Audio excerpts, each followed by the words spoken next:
It's a question that has perplexed humanity from as early as the ancient Greeks all the way to the 21st century, and we're still dying to know, which came first, the chicken or the egg?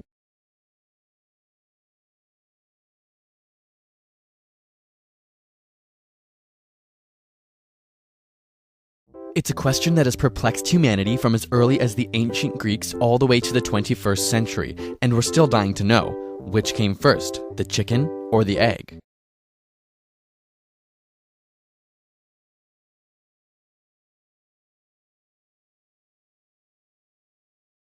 It's a question that has perplexed humanity from as early as the ancient Greeks all the way to the 21st century, and we're still dying to know, which came first, the chicken or the egg?